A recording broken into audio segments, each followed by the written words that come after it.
Good morning সবাইকে। আশা করি যে যেখানে আছেন ভালো আছেন, আমিও ভালো আছি। এই যে সকালের কর্মব্যস্ততা শুরু হয়ে গেছে, ঘর গোছানো, ফার্নিচার পরিষ্কার, সমস্ত কিছু। আর আজকে যা গরম পড়েছে, বাইরে মারাত্মক রোদ। বাইরের কাজ হয়ে গেছে মোটামুটি, ধরুন এই বালতি ঠালতিগুলো একটু ধোয়ার ব্যাপার ছিল আজকে কলতলায়, তারপর জামা কাপড় কাচা মেলা এগুলো সবই হয়ে গেছে। আর আজকে এই সোফার কভারগুলো তুলে ফেলছি, কারণ এগুলো একটু ওয়াশিং মেশিনে ধুতে হবে, অনেক দিন হয় এগুলো পরিষ্কার করা হয় না। যদিও রোজই ঝাড়া হয়, তাও এগুলো একটু না ধুলে হয় না। আর এটা আমার শাশুড়ির ঘর, মা বাথরুমে গেছে। মার ঘরটা পরিষ্কারই থাকে, কেউ তো খুব একটা বসে না। তারপরে ঘরটা একটু মুছে নেবো, যেহেতু আজকে বৃহস্পতিবার, ঘরটা মুছেই আমি সবসময় পুজো আচ্চা দিই। গলা শুকিয়ে গেছে, এতক্ষণ পরে আপনাদের সামনে আসতে পারলাম। ঘরের কাজ সব কমপ্লিট, এখন হচ্ছে ঠাকুরের কাজও অনেকটাই হয়ে গেছে। আজকে তো বৃহস্পতিবার, এই যে ঠাকুরের এই জায়গাটা সব পরিষ্কার হয়ে গেছে। আর লক্ষ্মী ঠাকুরটাকে নামিয়েছি ধোবো বলে, আর বাদ বাকি এই ঠাকুরগুলো ধোয়া হয়ে গেছে। এই যে মালাগুলো এখানে রেখে দিয়েছি, চান করে উঠে পরাবো। এইটাও নতুন পেতেছি, এই ঠাকুরের এই আসনটা পেতেছি। আর চলুন লক্ষ্মী ঠাকুরটার কি অবস্থা দেখুন, দেখাই আপনাকে।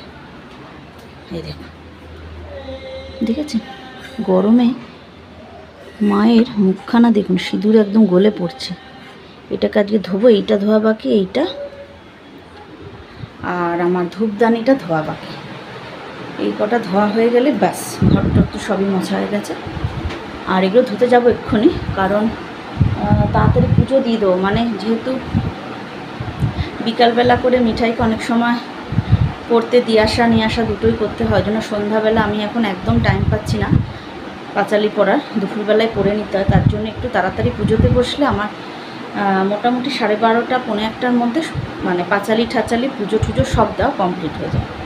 তারপরে মাকেও তো খেতে দেবো, মিঠাইও আসবে, তারপরে নিজেও তো একটু রেস্ট নিতে ইচ্ছা করে। এই দেখুন না, এই করতে করতে বসে পড়েছি। এই যে আর উঠতে ইচ্ছা করছে না, জানেন তো, পেটে জল পড়েছে, প্রচুর প্রচুর জল খেয়ে নিয়েছি। সকাল থেকে কিছুই খাইনি, শুধু একটু মুড়ি জল খেয়েছি, এরকম একটা ছোট্ট বাটিতে একটু মুড়ি জল খেয়েছি। একেবারে খালি পেট থাকবো সেজন্য।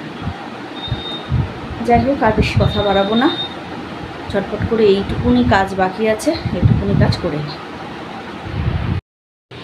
এই দেখুন বন্ধুরা আমার, এই দেখুন লক্ষ্মী ঠাকুরটাকে ধোয়া হয়ে গেছে। এই পীতম্বরী পাউডার দিয়ে ধুয়েছি, দেখেছেন কি পরিষ্কার হয়েছে, দেখো।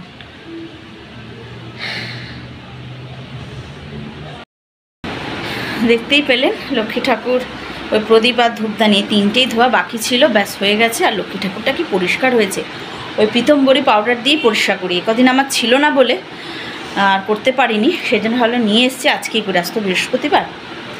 যাই হোক, আমি এবার চানে চলে যাব। দেখুন দেখতে দেখতে এই ঘড়িটা ফার্স্ট আছে, এখনও 12টা বাজেনি। ভেবেছি যত তাড়াতাড়ি করবার, হয়ে উঠলো না, নানান কাজে এই সেই করতে করতে দেরি হয়ে গেল। আর স্কিন কেয়ারও করতে পারলাম না। এখন আমি চানে চলে যাব, অন্য আরেকদিন স্কিন কেয়ার করে আপনাদের অবশ্যই দেখাবো, সেই ভিডিওটা শেয়ারও করব। আর তাহলে চটপট চান করে আমি এখন পুজোটা দিই। এই যে আমার পুজো দেওয়া হয়ে গেছে, আর এই প্রদীপটা নিভিয়ে দিয়েছি, অনেকক্ষণ জ্বলছিল। এই যে দেখুন, যে মা লক্ষ্মীকে খুব পরিষ্কার লাগে, যে একটাই টিপ দিয়েছি, বেশি টিপ দিইনি। মানে আমি অন্যান্যবার এই অবধি, মানে এই মুকুট অবধি টানি, আজকে আর টানিনি, ওই একটা ফোঁটা দিয়েছি, না তো গরমে না সব গলে গলে যায়। পুজো টুজো তো সব হয়ে গেছে। আর মেয়ে স্কুল থেকে এখনও আসেনি, মেয়ে স্কুল থেকে আসবে প্রায় 2:45 নাগাদ। ও আসলে তারপরে আমি আর মেয়ে খাবো। মার আর আমার হাজব্যান্ডের খাওয়া হয়ে গেছে, আমি এখন একটু শুয়ে একটু রেস্ট নেব, কারণ মিঠাইয়ের আস্তে আস্তে প্রায় 2:45 বাজবে। সেজন্য অত চাপের কিছু নেই, দুজনের খাওয়া হয়ে গেছে, ব্যাস। মেয়ে আসলে ওকে চান করাবো, ওকে খাওয়াবো, তারপরে আমি আরও একসাথেই খেয়ে নেব। যা রোদ উঠেছে, বাপরে বাপ, সত্যি। আবার বিকালে পড়া আছে 5:30 থেকে, আজকে দুটো পড়া একসাথে, একটা 5:30টায় আর একটা হচ্ছে 8টায়, 8টা থেকে 10টা। আর এটা হচ্ছে 5:30 থেকে ওই 7:20 অবধি। বিকালে একটু বেরোবার ইচ্ছা আছে, দেখি। ওর বাবা বলছে চলো একটুখানি হাওয়া খেয়ে আসি। জানছি হ্যাঁ হাওয়া খেতে আমি এক পায়ে রাজি। ঠিক আছে, দেখা যাক মেয়ে কখন আসে। গুড ইভিনিং সবাইকে। আর দুপুরে আর পুজো টুজো দিয়ে ওদের খেতে দিয়ে আর কথা হয়নি। দেখুন আমি কিরকম ঘেমে যাচ্ছি। একটু বেরোচ্ছি, বললাম না একটু বিকালে একটু বেরোবো। বাবা বললো চলো, ঘরের মধ্যে আর ভালো লাগছে না। বিকালবেলা হলে না ঘরে থাকতে ইচ্ছা করে না, এত হাওয়া দেয় বাইরে আমাদের এখানে। সেই জন্য ওর বাবা বললো চলো একটুখানি ঘুরে আসে। হ্যাঁ চলো। তো সেই উঠেছি 5টায় বিকালে, উঠে নিচের গাছে জল দেওয়া, ওপরের গাছে জল দেওয়া। মেয়ের আবার 5:30 আন্টি আসলো, তাকে চা দিলাম, মাকে চা দিলাম। এখন 6:10 বাজে। এবারে এখন বেরোবো, বেরিয়ে আবার 7টার মধ্যে চলে আসবো, কারণ ওর বাবার আবার নাইট ডিউটি আছে। এসে ভাতটা বসবো আর দেখি আলু সেদ্ধ একটু করবো, কারণ বলছিল রাতে একটু সেদ্ধ খাবে, আলু সেদ্ধ খাবে। ঠিক আছে, যা বলবে তাই। ঠিক আছে, যাই হোক। আর এই যে বিছনা এখনও গোছায়নি, বিছনাটা গোছাতে গোছাতে আপনাদের সঙ্গে কথা ভাবলাম একটু বলিনি, কারণ সেই দুপুরের পর আর কথা হয়নি। আর শুতেই তো এলাম প্রায় ঘরে 3:30, কারণ মেয়ে স্কুল থেকে আসলো 2:45 সময় স্কুল থেকে আসলো।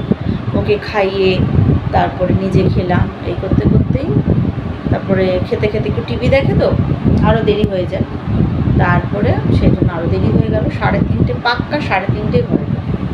এবার ঘরে এসে খাটে, অনেকে আছে খাটে পড়লেই ঘুম এসে যায়, আমার সেটা আসে না।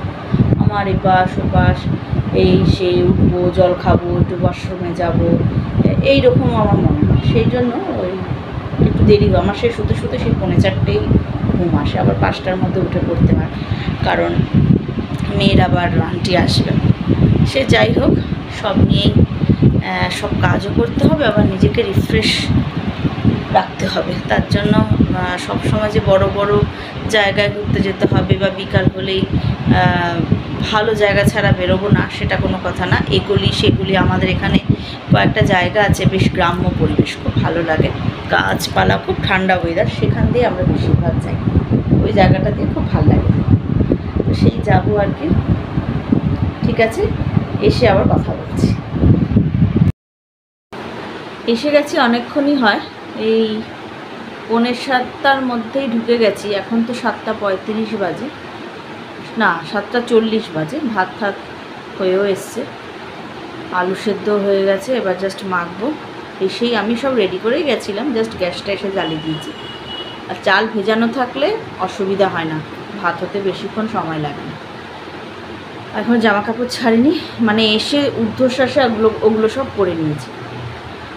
আর এই হচ্ছে, এই যে আমার কন্যাশ্রী পড়ছে, যেহেতু 2 মে থেকে এক্সাম, ইউনিট টেস্ট, তাও পরীক্ষায় আমি সব পরীক্ষাকেই খুব ইম্পর্টেন্ট দিই। সেই ইউনিট টেস্টই হোক, কি হাফ ইয়ারলি অ্যানুয়ালি তো আছেই, কোনো পরীক্ষাই ছোটো না।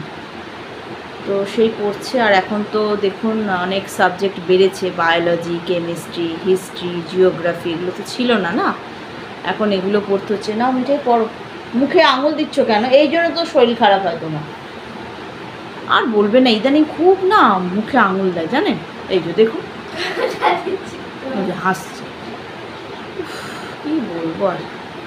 যাই হোক, আজকে ভিডিওটা এই অবধি রাখলাম। আর এবার জামা কাপড় ছাড়বো, পুরো একদম ঘেমে গেছি। এসে পাঠা ধুয়ে আগে রান্নাঘরে গেছি। ঘেমে গেছি, যা চান করে আয়। ঠিক আছে, তাহলে আজকে এই অবধি রাখলাম ভিডিওটা। ভালো লাগলে অবশ্যই একটা লাইক, শেয়ার, সাবস্ক্রাইব করে দেবেন। আর আমার চ্যানেলটার নাম হচ্ছে মৌমিতা রোজগারের কথা।